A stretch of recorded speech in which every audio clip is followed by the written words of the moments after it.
할렐루야, 할렐루야, 할렐루야.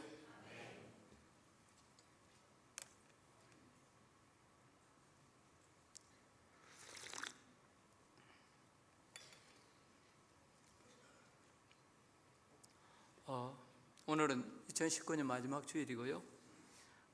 내일 모레 31일 날 우리 송구 영신 예배를 드립니다.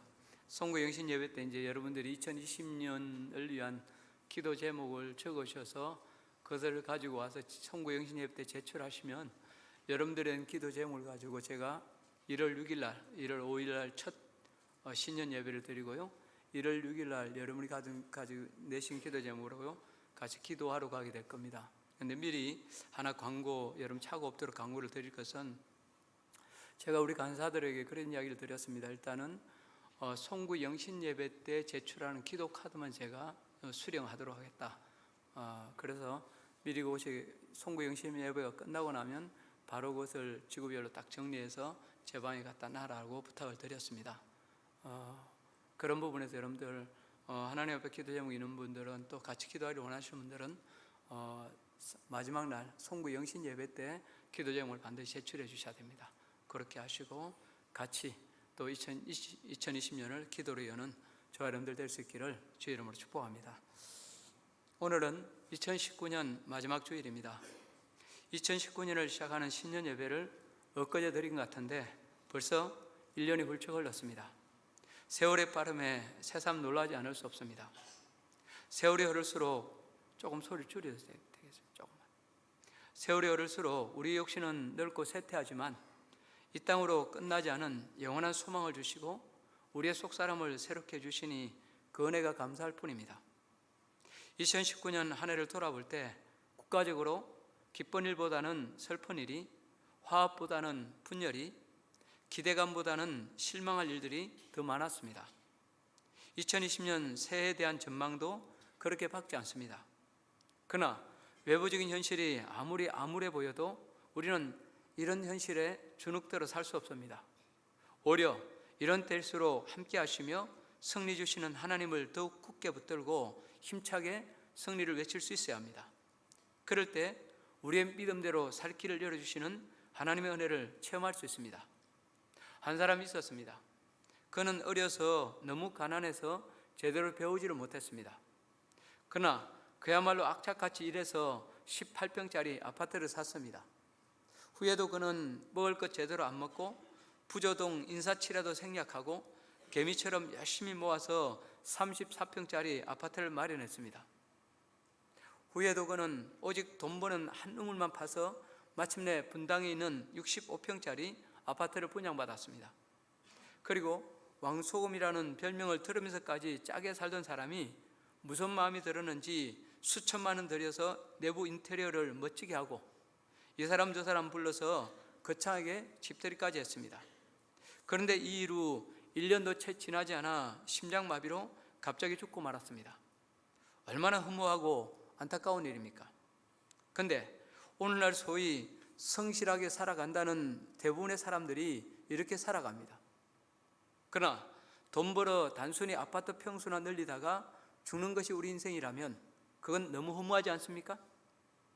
우리 인생에는 먹고 사는 것, 곧 아파트 평수 늘리고 통장 액수 불리는 것보다 더 중요하고 본질적인 목적이 있습니다. 오늘 본문에서 솔로몬은 이 문제를 다루고 아주 심각하게 거론하고 있습니다. 장로교 신조인 웨스트민스터 소요리 문답에 보면 하나님을 영화롭게 하고 영원토록 그를 즐거워하는 것이 사람의 첫째가는 목적이라고 선포해주고 있습니다.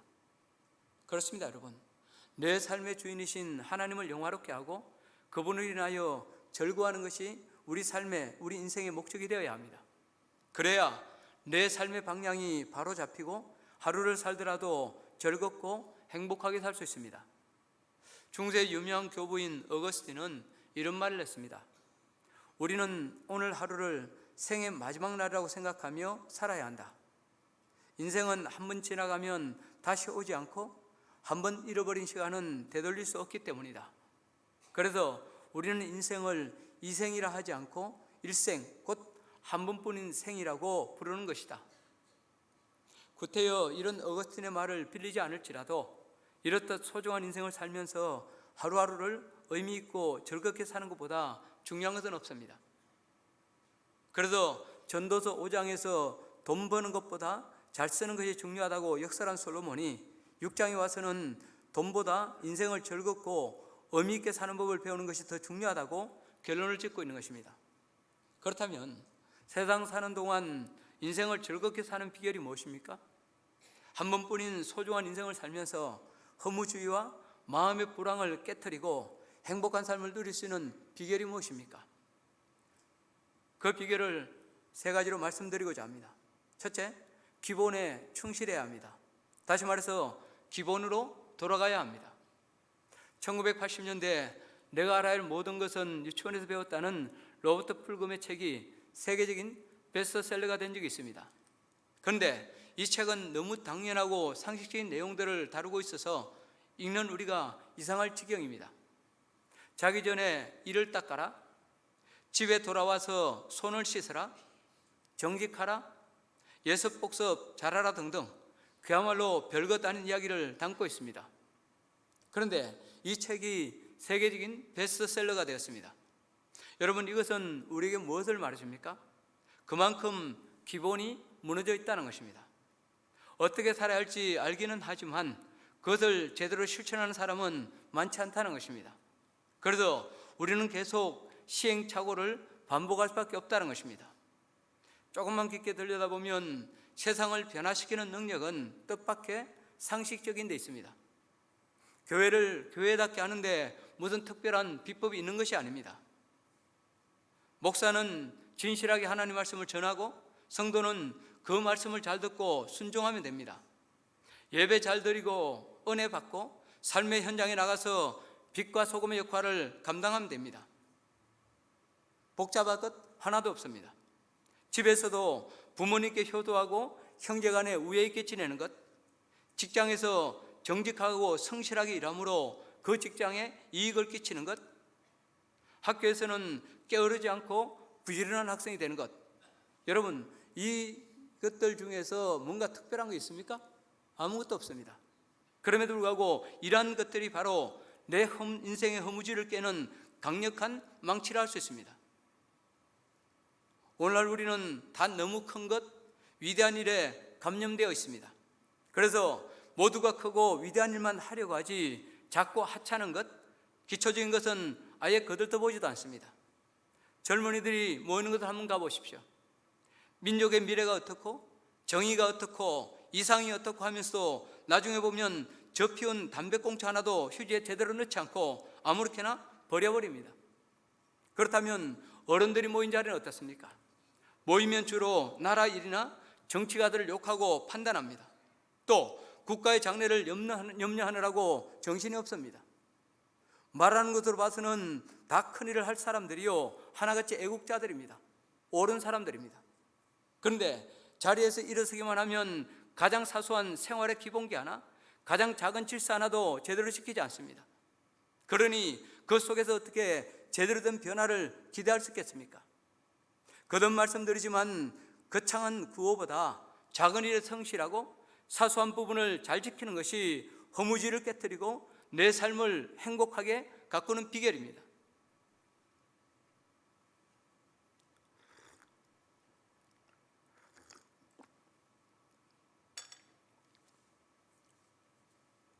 목회를 하면서 제 마음이 굉장히 힘들어진 경우가 하나 있습니다.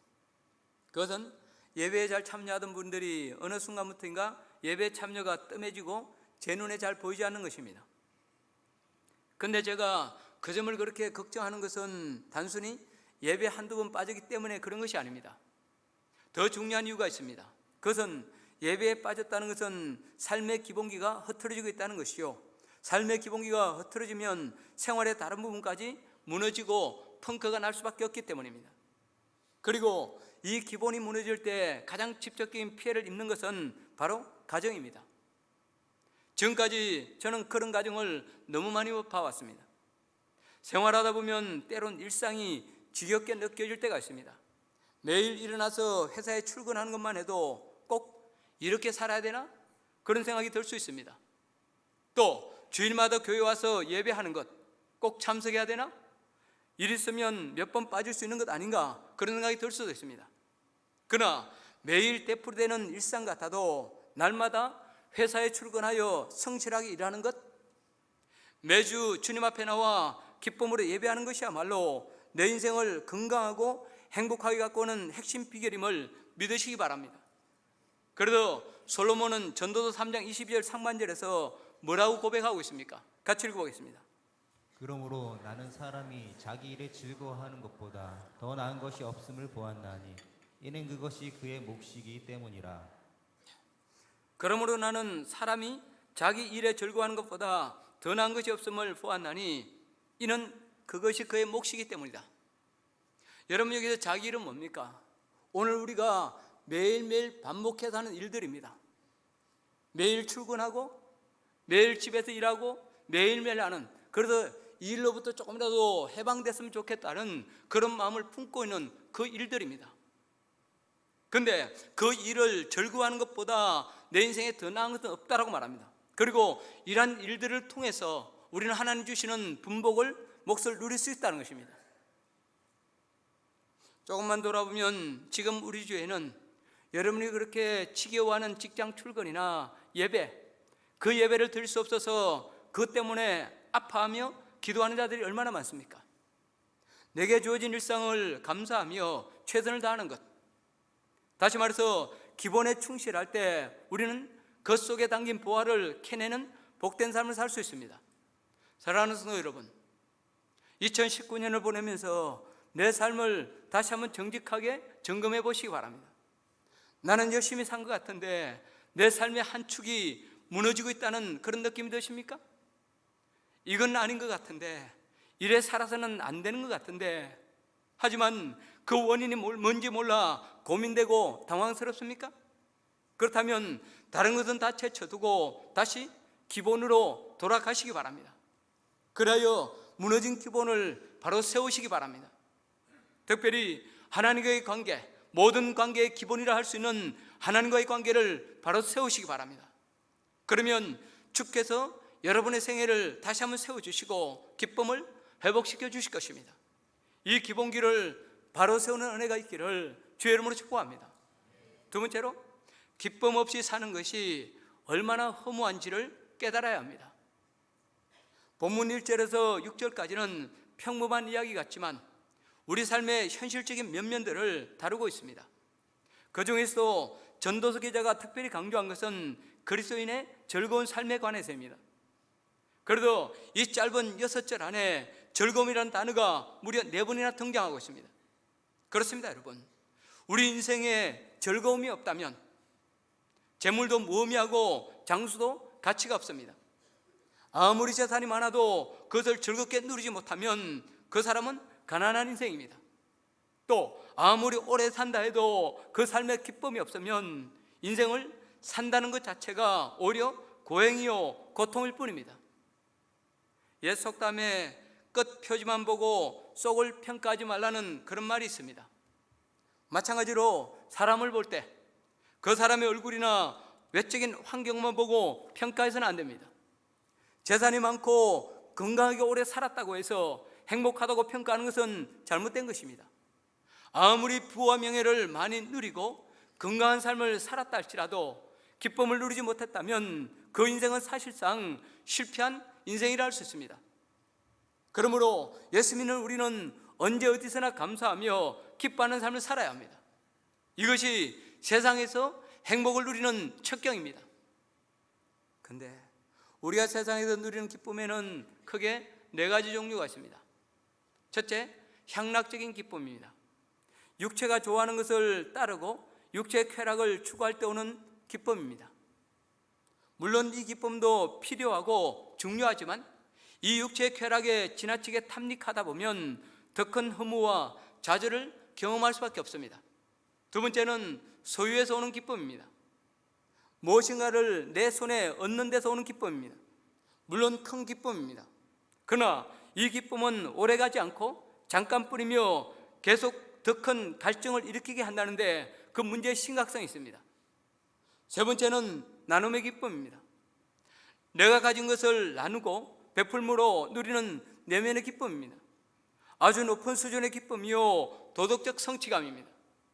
우리가 정말 깨끗하고 겸손한 마음으로 나눌 때 이 세상 그 어떤 것보다도 더 큰 기쁨을 이 나눔을 통해서 누릴 수 있습니다. 그러나 우리의 마음이 가난하지 못해서 때로는 나누고도 행복하지 못할 때가 있습니다. 오히려 나눔으로 교만해지고 우쭐대다 그로 인해서 상대방에게 지울 수 없는 상처를 남기고 피차 기쁨을 잃게 되는 것입니다. 네 번째는 예수님 안에서 누리는 신앙의 기쁨입니다. 예수 믿고 구원받은 기쁨이요, 주 안에서 교제하는 기쁨이요, 주께 쓰임받는 기쁨이며 영원한 생명의 기쁨입니다. 그런데 위에서 우리는 기쁨을 네 가지로 분류했지만 크게는 다음 두 가지로 분류할 수 있습니다. 하나는 세상적인 기쁨이요, 다른 하나는 그리스도 안에서 누리는 신앙의 기쁨입니다. 그런데 이 세상 기쁨은 무엇 때문의 기쁨으로 상대적인 기쁨이요, 잠시 있다가 사라지는 기쁨입니다. 늙음과 함께 더욱더 허망해지는 기쁨입니다. 그러나 그리스도 안에서 누리는 이 기쁨은 어떻습니까? 상황과 여건을 뛰어넘어 주님께로부터 오는 것입니다. 언제 어디서나 노래할 수 있는 영원한 기쁨이요, 늙을수록 소망이 넘치는 희한한 기쁨입니다. 한 부잣집 신사가 길을 가고 있는데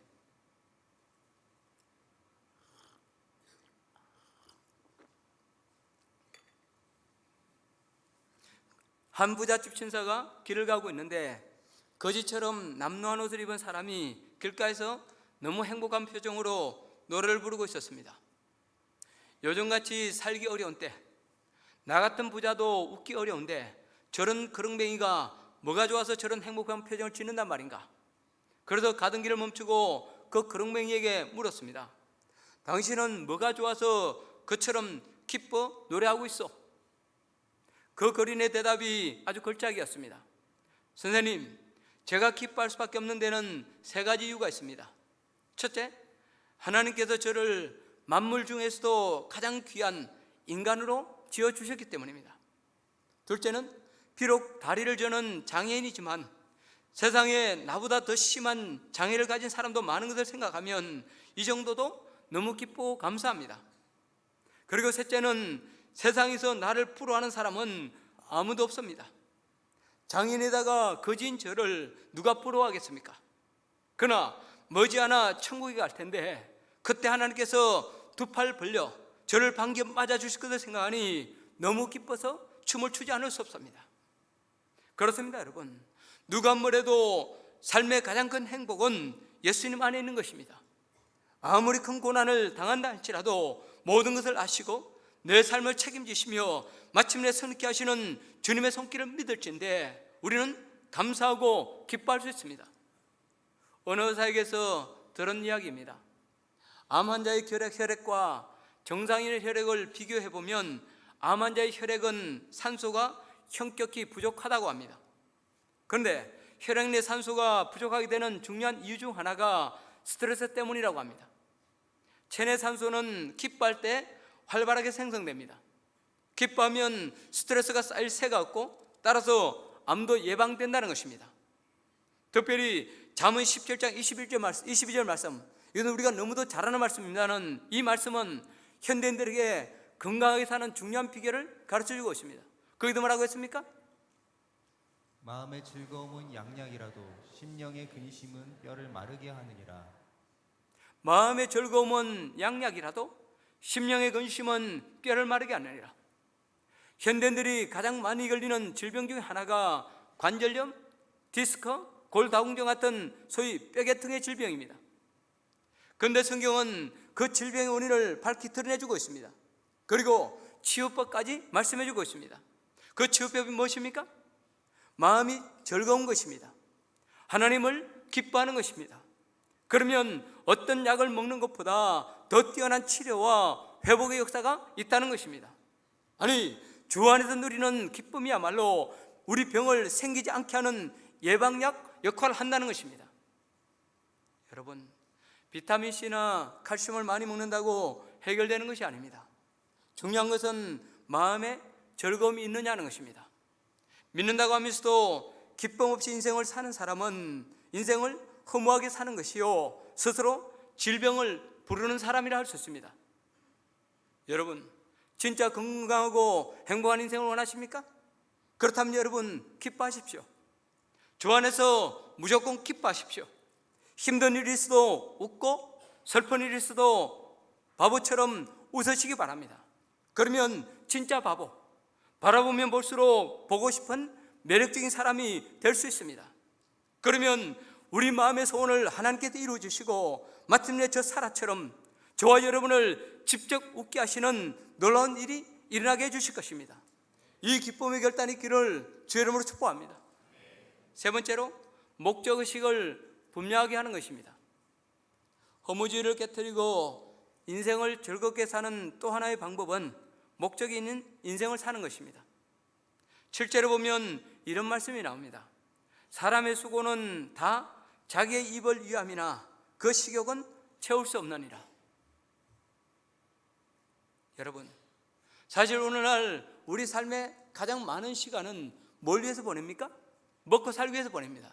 그럼에도 불구하고 여러분, 이 먹고 사는 부분에서 나는 만족하다고 말하는 사람 없습니다. 다 배고파서 허덕이고 있습니다. 우리는 먹어야 사는 인생인지라 먹고 사는 게 얼마나 중요한지 모릅니다. 그래서 우리는 내 인생의 가장 많은 시간을 먹고 살기 위해서 보내고 있습니다. 그러나 인생의 목적이 단지 먹고 사는 데 있다면 생물학적 수명을 연장시키는 것 외에 무슨 의미가 있겠습니까? 우리 인생은 생존 그 이상입니다. 우리가 이 땅에 존재하는 데는 분명한 하나님의 목적이 있습니다. 우리가 그 하나님의 목적을 깨닫고 그 목적을 추구해 갈 때 거기에 보람과 기쁨이 있습니다. 역사적으로 볼 때도 뚜렷한 목적을 가지고 살았던 사람들이 행복하고 만족한 삶을 살았습니다.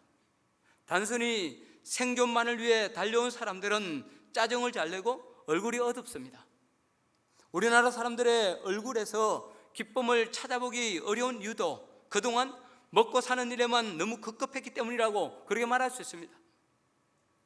성경에도 보면 뚜렷한 목적을 가슴에 품고 살았던 사람들은 행복한 삶을 영위한 것을 볼 수 있습니다. 그 대표적인 신뢰가 바로 다윗입니다. 우리가 잘 아는 대로 다윗은 이름 말할 수 없을 정도로 혹독한 시련과 고통을 당했습니다. 한시도 바람 잘 날이 없는 풍전등화 같은 그런 인생을 살았습니다. 그러나 그의 가슴 깊은 곳에는 언제나 하나님께로부터 받은 거룩한 목적이 살아 꿈틀거리고 있었습니다. 그래도 사도행전의 기자는 이러한 다윗의 삶을 요약하면서 뭐라고 결론을 내렸습니까? 다윗은 자기 세대에서 하나님의 목적을 따라 섬기다가 잠들었도다. 다윗은 자기 세대에서 하나님의 뜻을 따라 섬기다가 잠들었도다. 그렇습니다, 여러분. 다윗에게는 결코 포기할 수 없는 하나님의 부르심, 하나님의 목적이 있었습니다.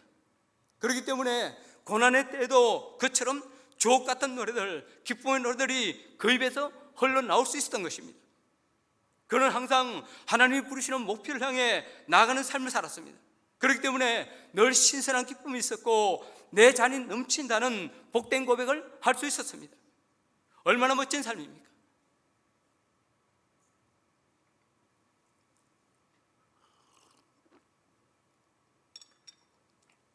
지금은 여명교를 안 나오시지만 몇 년 전에 한 가정을 신방한 적이 있습니다. 제가 그 집에 들어가서 앉자마자 그 여자분이 큰 소리로 울며 한 맺힌 신세 한탄을 하셨습니다. 내용인즉 그들은 60대 후반의 부부인데 자녀가 없었습니다. 그래서 평생 돈 모으는 데 취미를 붙이고 젊어서부터 악착같이 일을 해서 돈이 생기면 경매를 받고 또 세놓고 또 경매를 받고 세를 놓고 해서 제법 많은 땅과 건물을 갖게 되었습니다. 그런데 늙고 병드니까 주변 사람들이 하나같이 자기 돈을 뜯어먹으려고 혈안이 되어 덤빈다는 것입니다.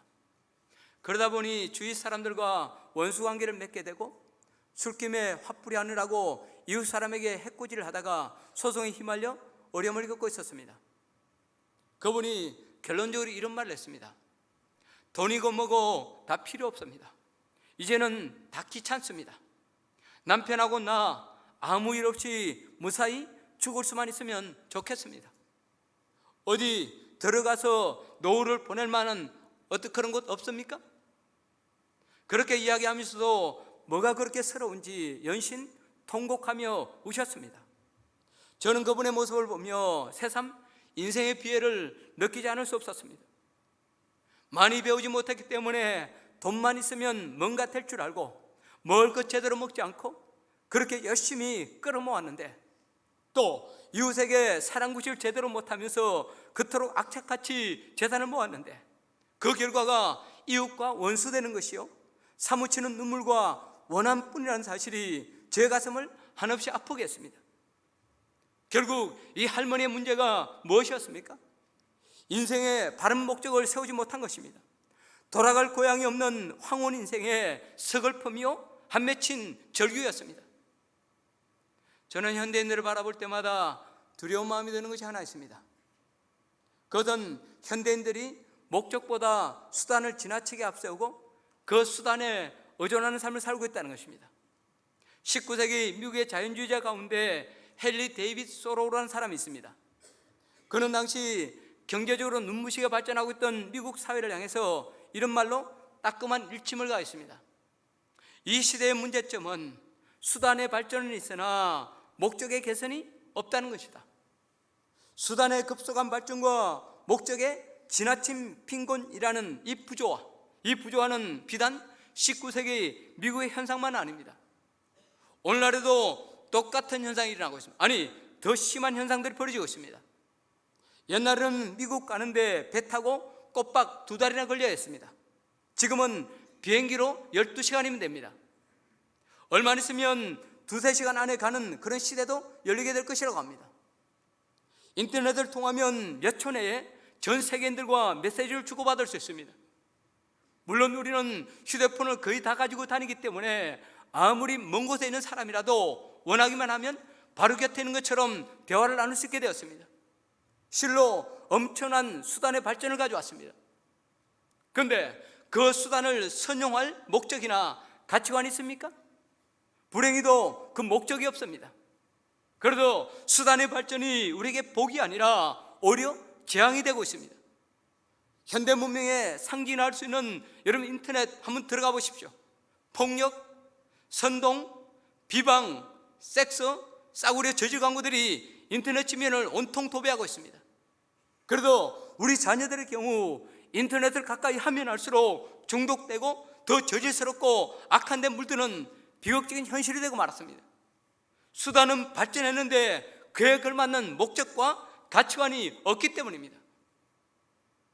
여러분, 한 시대를 개혁한다는 것은 다른 것이 아닙니다. 잃어버린 목적을 재발견하는 것입니다. 지금까지 발전시킨 수단을 바르게 사용할 가치관과 삶의 목표를 새롭게 세우는 것입니다. 그럴 때 이 사회는 바른 방향을 찾게 되고 제대로 설 수 있습니다. 여러분 물어봅시다. 종교개혁이 왜 위대한 혁명입니까? 그것은 종교개혁자들이 당시 타락한 사회에서 위하여 살아야 될 목적과 가치관을 회복했기 때문입니다. 오직 믿음으로, 오직 은혜로라는 삶의 핵심 가치들을 찾아내고 그 가치를 지키기 위해서 자기 목숨을 걸었기 때문입니다. 오늘 저와 여러분은 어떻습니까? 함께 예배하고 있는 저와 여러분에게는 삶의 분명한 목적들이 있습니까? 그것을 위해 살고 그것을 위해 죽을 수 있는 그 무엇이 우리 안에 있습니까? 아무리 믿노라 할지라도 단지 살아가는 것 외에 목적이 없다면 우리의 모든 수고는 헛되고 무의미할 뿐입니다. 졸업하는 것이 목적이 되어 대학을 다닌다면, 결혼 잘하는 것이 목적이 되어 회사에 취직한다면, 내 한 몸 잘 되고 우리 가족 윤택한만을 위해서 그토록 열심히 일한다면 그 인생의 시도는 결국 헛될 뿐입니다. 이제 결론을 맺고 싶습니다. 저는 예수님의 생애를 묵상할 때마다 그분의 멋진 삶에 매료되지 않을 수 없습니다. 사실 주님의 공생의 사역이 얼마나 힘들고 고단했습니까? 제대로 먹지 못하고 자지도 못하고 아침부터 저녁늦게까지 때로는 어떤 때는 밤새도록 사역에 시달리셨습니다. 우리 같으면 쓰러져도 몇 번은 쓰러졌을 것이고 죽겠다는 소리를 해도 수십 번은 됐을 것입니다. 그런데도 주님은 내가 너무 힘들고 괴롭다, 내 삶이 너무 피곤하고 고달프다고 하소연하면 하지 않으셨습니다. 언제나 찾아온 자들을 환영하고 그들을 위로하고 치료해 주셨습니다. 또 그들에게 구원의 기쁨과 평화를 한결같은 선물로 주셨습니다. 그렇다면 어떻게 이런 삶이 가능했을까요? 그토록 힘들고 바쁜 시간을 보내면서도 그처럼 멋지고 생기는 삶을 살 수 있었던 비결이 무엇입니까? 그 대답이 바로 요한복음 4장 34절에 나오고 있습니다. 그에도 뭐라고 했습니까? 예수께서 이르시되 나의 양식은 나를 보내신 이의 뜻을 행하며 그의 일을 온전히 이루는 이것이니라. 예수께서 이르시되 나의 양식은 나를 보내신 이의 뜻을 행하며 그의 일을 온전히 이루는 이것이니라. 그렇습니다, 여러분.